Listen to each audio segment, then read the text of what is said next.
तीन प्राप्तव्य तत्व हैं।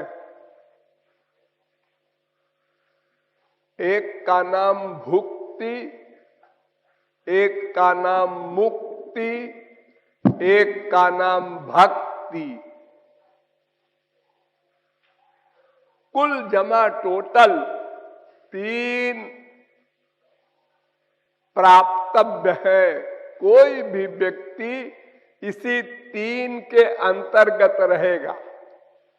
या तो भुक्ति चाहेगा, या तो मुक्ति चाहेगा, या तो भक्ति चाहेगा। कुछ न चाहे इम्पॉसिबल। इन्हीं तीन के अंतर्गत समस्त जीव हैं, वृक्ष से लेकर ब्रह्मा तक। इसमें पहला है भुक्ति। 99.9% लोग भुक्ति चाहते हैं। भुक्ति माने जड़ संयोग जन्य सुख। यानी इंद्रियां हमारी जड़ हैं और ये संसार जड़ है।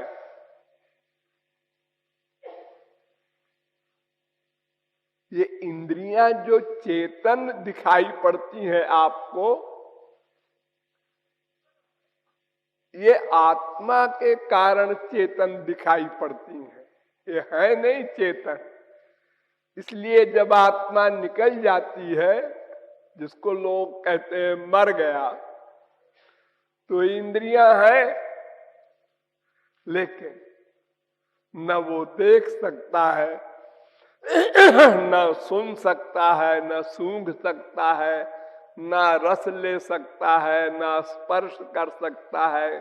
कोई इंद्रिय वर्क नहीं कर सकती, जड़ है।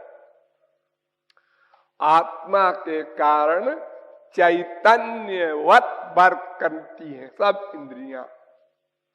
तो जड़ इंद्रिय का, जड़ संसार का जो भोग है, मिलन है, वो भुक्ति यानी माइक सुख। तीन तत्व है, एक भगवान, एक माया, एक जीव।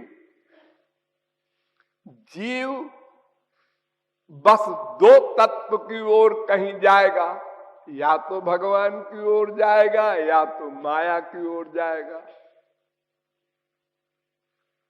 तो माया की ओर माने संसारी सुख, माँ का, बाप का, भाई का, बहन का, बीवी का, पति का, बेटे का, खाने के अनंत पदार्थ, सुनने के अनंत शब्द, देखने के अनंत संसार, रस लेने के अनंत पदार्थ, स्पर्श करने के हर इंद्रिय के अनंत अनंत ब्रह्मांड है। एक आदमी तो एक शहर भी नहीं देख सकता। कोई कहे हमने ये शहर देख लिया है पूरा ना, क्या आपने उस शहर के हर मकान को देखा? हाँ। हर मकान के हर कमरे को देखा है? नहीं। बोलना पड़ेगा उसको। और हर कमरे के हर सामान को देखा है? अरे ये तो इम्पॉसिबल है। तो तुमने कितना देखा संसार? एक बहुत बड़ा फकीर हुआ है विदेश में, उसके पास एक राजा गया। तो फकीर ने पूछा आपकी तारीफ? तो उन्होंने कहा इतना बड़ा राज्य है हमारा, 2000 किलोमीटर लंबा। तो उसने नक्शा मंगाया दुनिया का और कहा कहाँ है तुम्हारा राज्य इसमें? तो एक बिंदी लगा दिया उसने। ये तो छोटा सा मृत्युलोक है, उसमें तुम्हारा इतना सा है राज्य, और हमारे भगवान का तो अनंत कोटि ब्रह्मांड है। तुम क्या हमारी सेवा करोगे? फिर भी महाराज कुछ तो सेवा बताइए। देखो ऐसा है कि मैं जब ध्यान करने बैठता हूं तो मक्खी और मच्छर बहुत परेशान करते हैं, इसको रोक ले। महाराज ये तो मैं नहीं कर सकता। तू काहे का राजा है, ये मक्खी प्रशासन नहीं कर सकता तो आ गया रात दिखा रहा मैं राजा हूं। तो इतना बड़ा संसार है कि कोई स्पिरिचुअल मैन भी नहीं देख सकता। क्यों? इसलिए कि लिमिटेड नहीं है, सीमित नहीं है। कोई महापुरुष सब ब्रह्मांडों को देखना चाहे, देखता रहेगा, अंत नहीं पाएगा। द्युपत एव ते न ययुरंतम अनंत तया त्वमपि। वेद स्तुति करता है भगवान की कि तुम्हारी हर चीज अनंत है, हर चीज। तुम्हारे नाम अनंत, गुण अनंत, लीला अनंत, ब्रह्मांड अनंत, संत अनंत, सब अनंत। तुम भी नहीं पार पा सकते, और कौन पाएगा? तो अनंत कोटि ब्रह्मांड है इन इंद्रियों के लिए। ये माइक ब्रह्मांड की बात कर रहा हूं। अलौकिक ब्रह्मांड भी अनंत है। दिव्य धाम भगवान के अवतारों के अनंत वैकुंठ है। कोई चीज सीमित नहीं भगवान की।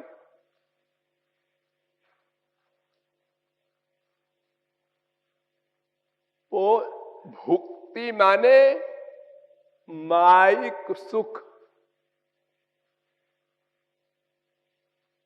माइक सुख सुख नहीं है, वो भ्रम है, भ्रम।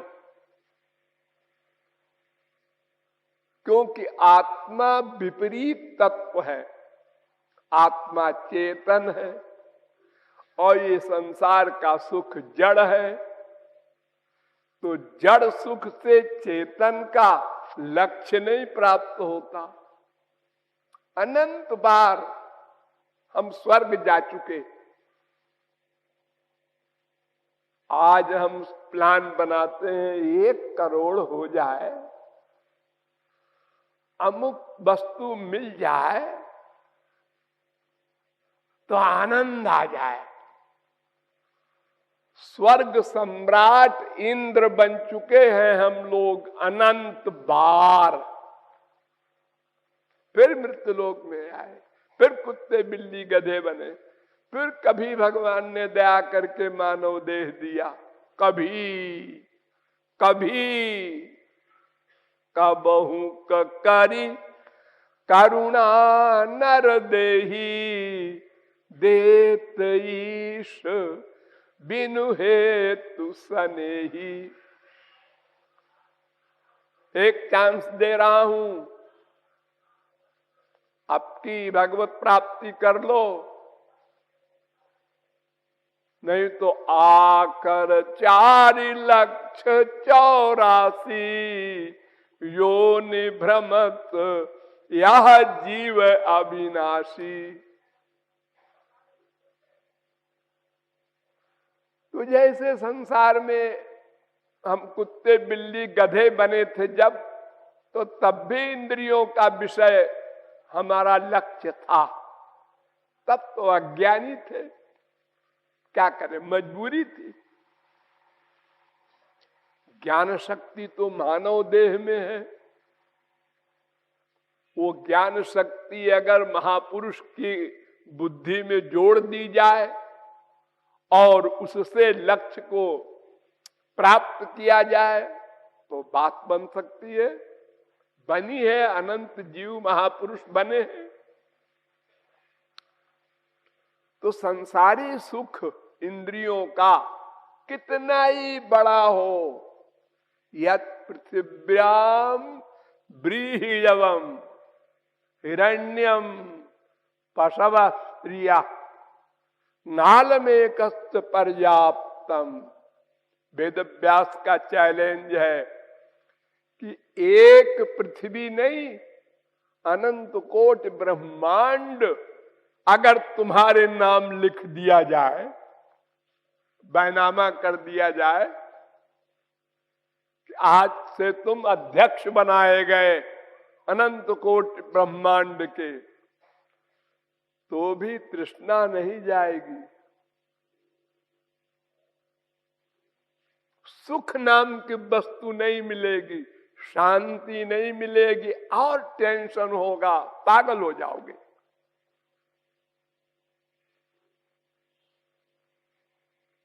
जिसको डिप्रेशन कहते हैं आजकल लोग।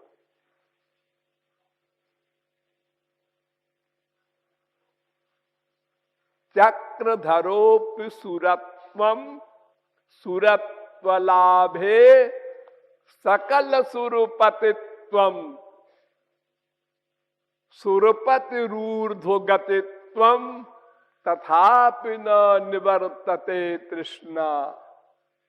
स्वर्ग सम्राट इंद्र भी ब्रह्मा बनना चाहता है, वहां भी वही तृष्णा है, वही अशांति, वही टेंशन। और यहां हम लोग लखपति करोड़पति के चक्कर में ही आनंद चाह लेते हैं, ये मिल जाए, वो मिल जाए, वो मिल जाए। तो मिल गया जब, नहीं इसमें तो सुख नहीं है, इसके आगे वाला होगा। हिरन होता है, हिरन तो रेगिस्तान में जहां बालू बालू होती है, हवा से उड़ती रहती है, तो सूरज की किरणों से वो चमकती है, तो दूर से मालूम पड़ता है वहां पानी है। तो हिरन दौड़ के जाता है कि वहां पानी है, पीने को मिलेगा।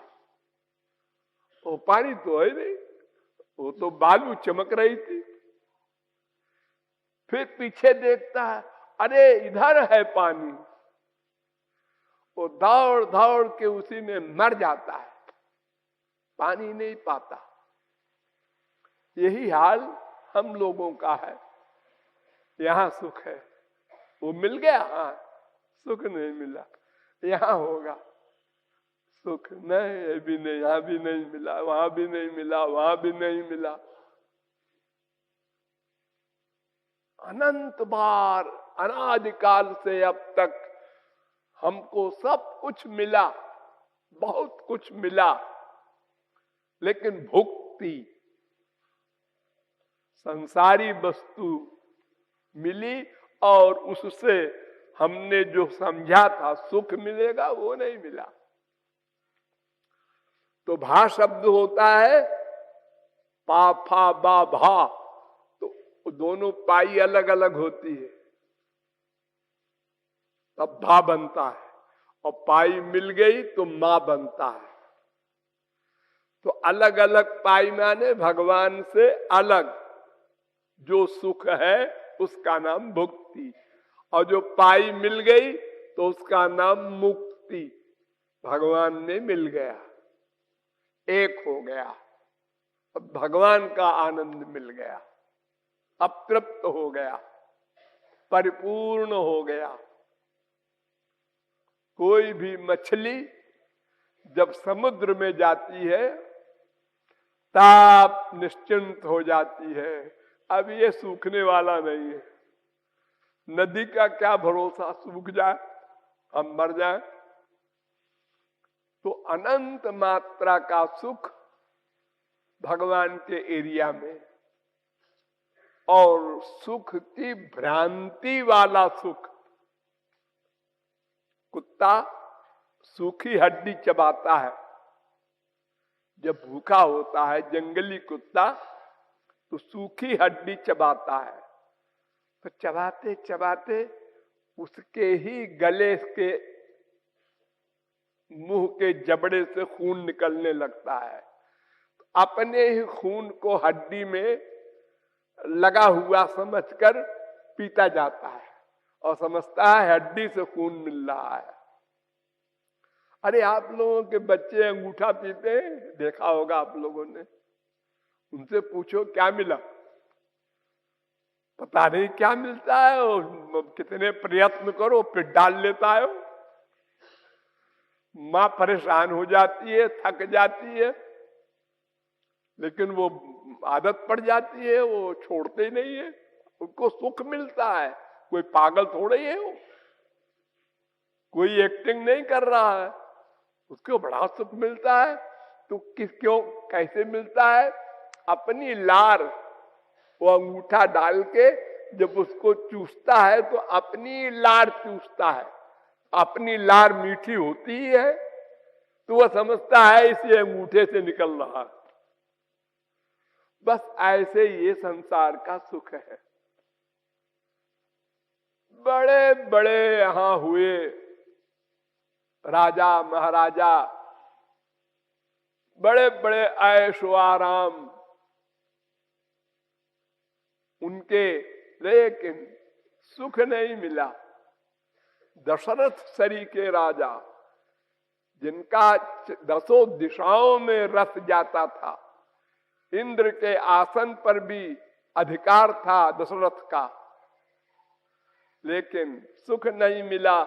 तो कान के पास के बाल सफेद होने लगे, शीशे में देखा, ओ अब तो वास्तविक सुख की रिसर्च करनी चाहिए। जिसके बेटे ब्रह्म, वो भी जंगल जाने की प्लान बना रहा है। राम को हम दे देंगे अब राज्य, अयोध्या संभाले, अब हम जाएंगे जंगल में भगवान की भक्ति करेंगे। अब उनको नहीं मालूम था राम ही भगवान उनके बेटे बने हैं। तो भगवान तो सबके हृदय में भी रहते हैं, लेकिन किसी काम के नहीं। जब तक हम उनको न रियलाइज करें तो सर्वव्यापक भी है, और अंदर भी बैठे हमारे आइडियाज नोट कर रहे हैं, लेकिन सब 0/100, कोई लाभ नहीं। गाय का दूध, भैंस का दूध उसके पेट में रहता है, लेकिन उसको कोई लाभ नहीं। अब अगर उसी दूध को निकाल करके गाय को पिला दो, फिर भैंस को पिला दो, तो ताकत आ जाती है उसमें। अंदर हमारे भगवान है, प्रेम के द्वारा जब उनको हम प्रकट करते हैं तो उनका रस मिलता है, आनंद मिलता है। तो वो कहता है कि मैं भुक्ति नहीं चाहता, बहुत भुक्ति मिल चुकी, बहुत मिल चुकी, कल्पना नहीं कर सकता कोई, इतनी भुक्ति मिली है अनंत जन्मों में। और मुक्ति और भी खतरनाक। क्यों? मुक्ति में इंद्रियां नहीं रहती, मन नहीं रहता, बुद्धि नहीं रहती, खाली आत्मा परमात्मा में लीन हो जाती है। यानी अनुभव ही नहीं होगा आपको बिना इंद्रियों के आनंद का। देखो, एक मां के पेट में बच्चा आता है पहले 9-10 महीने, तो वो मां बहुत खुश होती है। हाँ, बच्चा आ रहा है, वो हिल रहा है, डोल रहा है, बड़ी खुश। अब 1 महीना रह गया, अब 10 दिन रह गया, डॉक्टर कह रहा है बस 4-5 दिन में होने वाला है, बहुत विभोर है, लेकिन देखा नहीं उसको। जब बच्चा पैदा हुआ और देखा उसको, तब और ही सुख है। फिर थोड़ा बड़ा हुआ और भोलेपन की जब बातें करने लगा, तब और सुख मिला। संसारी तो उसी प्रकार मुक्ति का सुख है जैसे माँ के पेट का बच्चा, वो खाली रियलाइजेशन है बच्चा है बच्चा है, और उसकी कोई चीज अनुभव में नहीं आती।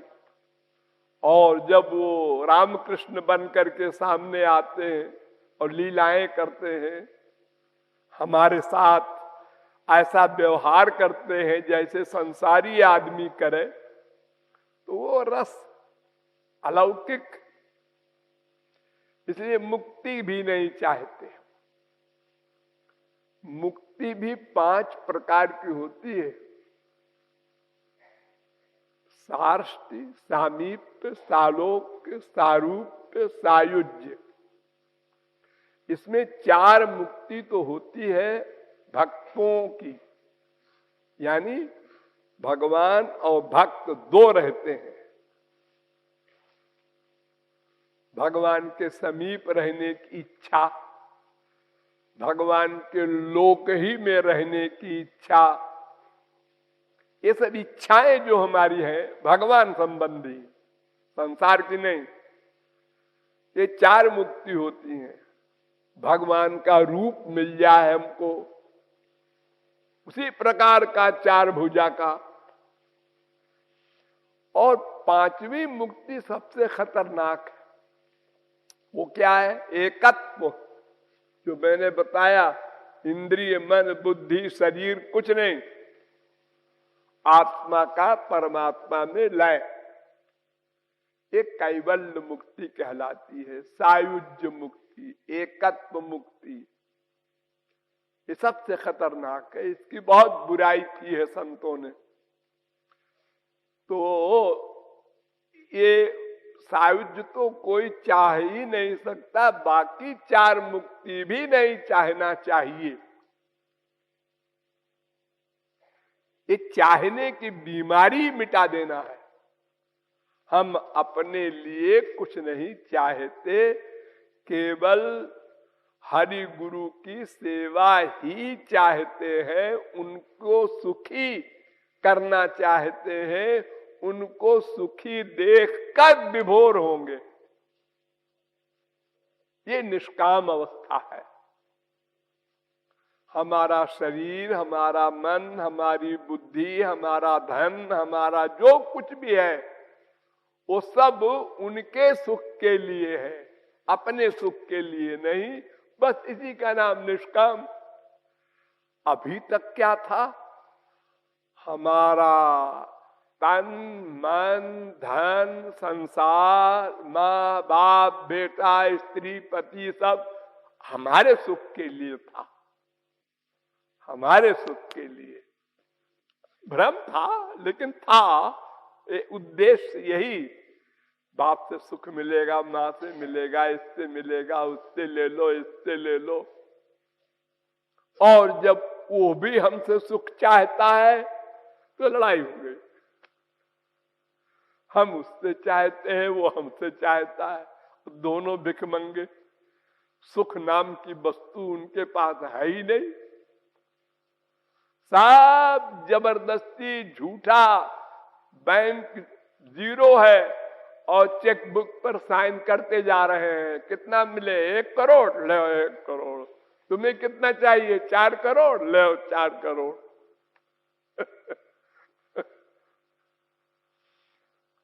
ऐसे ही हम धोखा दे रहे हैं दूसरे को, और वो हमको धोखा दे रहा है। लेकिन हम कितने मूर्ख हैं कि हम किसी को धोखा देते समय समझते हैं ये धोखे में आ गया, और वो जब हमको धोखा देता है तो हम समझते हैं फैक्ट है। वो नहीं समझ पाते हम कि ये वाकई हमारे सुख के लिए प्यार करता है। ये सब गड़बड़ हमारी अनंत जन्मों की है। तो कहता है मैं भुक्ति भी नहीं चाहता, मुक्ति भी नहीं चाहता, मैं तो निष्काम प्रेम चाहता हूं। निष्काम प्रेम से सेवा होगी। अपनी कामना रहेगी तो फिर सेवा नहीं हो सकती। सेवा का मतलब स्वामी की इच्छा में इच्छा रखना। अब अगर अपने सुख की कामना है तो फिर स्वामी के सुख की कामना में टक्कर हो जाएगी, जैसे संसार में होती है। माँ बाप बेटा स्त्री पति के प्यार में क्या होता है, वो अपना सुख चाहता है, वो अपना चाहता है, लड़ाई हो गई।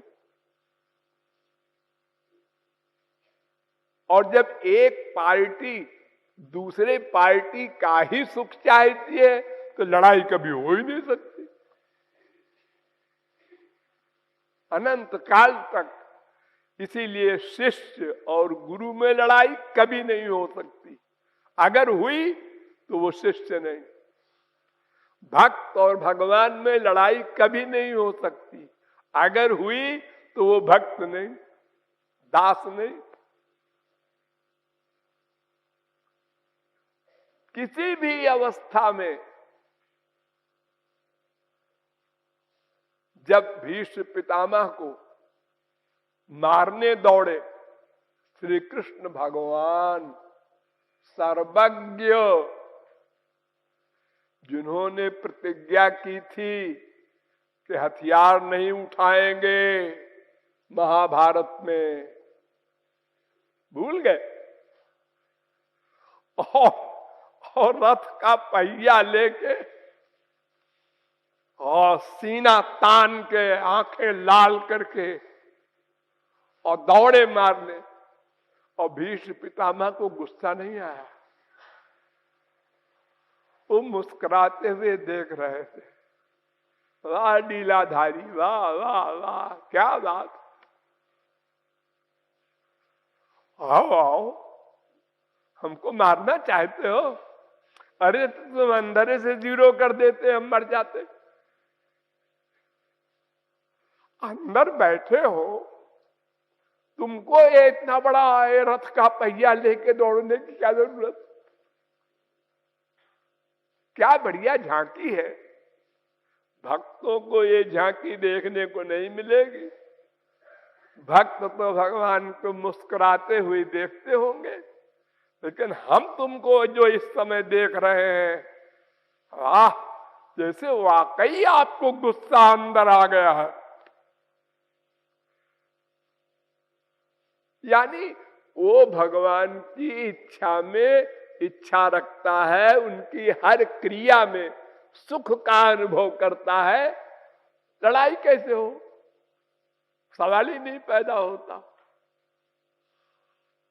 हर बात विपरीत करे, वाह, विभोर है। वो निष्काम प्रेम है। डिटेल फिर कभी।